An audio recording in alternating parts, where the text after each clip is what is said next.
Germany's fusion energy accelerator, different from tokamak.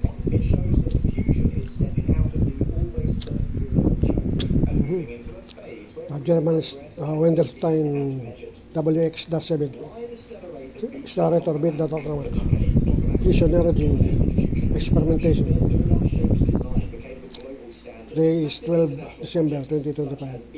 Friday, YouTube.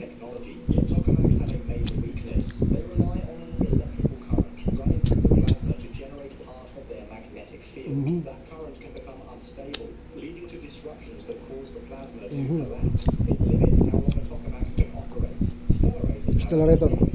So different German scheme. Superconducting, advanced superconducting coils. Twist and turns. Nako. Pilipit. Pilipit. Reducing instability and making continuous operation possible. The Wendelstein 7X reactor is the Wendelstein WX7 reactor, fusion reactor. Each manufactured with millimeter accuracy. It's a reactor that can start with cooling down our magnets or substitute superconducting Magnets. Creating them took years of design work, high-powered computing, and some of the most challenging Achieve 43 seconds plasma confinement, 43 second run, plasma confinement, magnetic field. This is the key requirement for commercial energy production. Tokamaks might achieve high performance, but they do so in pulses. Most advanced future machine design. A real power plant needs continuous operation.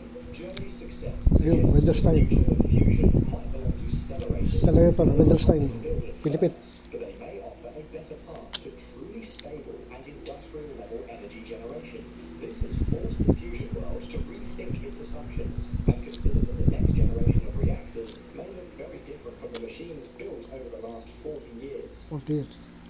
The secret weapon, Pellet injection technology, pellet, technologies that made Germany's breakthrough possible is a new deuterium, and thorium, deuterium. collaboration with American researchers. During the 43-second plasma run, around 94 hydrogen pellets were fired into Hydrogen pellets, at yun. extremely high speed.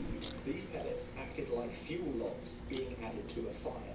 Without a steady flow of fuel, the plasma would burn through its hydrogen and collapse almost instantly. Delivering pellets into a chamber filled with super hot plasma is incredibly difficult. The pellets must travel fast enough to survive long enough to reach the core. They must enter at the right angle and the right time and at the right location. Measurements reconstructed what material is safe and position and what the current. If they disrupt the magnetic field even Ito, tokamak. plasma can destabilize, but Germany's pellet injector worked perfectly. It fed the plasma continuously, allowing the reactor to maintain stable Yun, conditions ayun. far longer than Wendelstein X, WX7. sound exciting, but it is essential for future power plants. Fusion is not just about achieving high temperatures, it is about running the reaction steadily and safely for long periods. Previous fusion attempts often failed because their plasma burned out too quickly. This new technology solves that issue, allowing researchers to keep the plasma alive. It is one of those quiet, behind-the-scenes breakthroughs that turn promising Pellet injection, into real pellet injection technology. innovation. The 43-second run would not have been possible, and the world would not be talking about this new era of fusion research. It also shows Huh? that international cooperation is pushing fusion faster than ever before, with ideas, funding, and engineering shared across borders. Germany is Fusion gamble. Germany is not treating fusion as a Euro. distant Euro. scientific goal. It sees fusion as the future foundation of its national energy system. The German government approved a fusion action plan worth more than €2 billion by the end of the decade. Over €1 billion of this funding is dedicated specifically to fusion development through 2028. This is not symbolic funding. It is a major industrial plan. Germany is rewriting radiation laws to prepare for future fusion power plants. Current nuclear rules were built for fusion, not fusion, and do not match the unique needs of this new technology. Germany is also Meron pa. infrastructure, supporting new companies, and encouraging private investment. The goal is simple. They want Germany to be the global leader in fusion technology.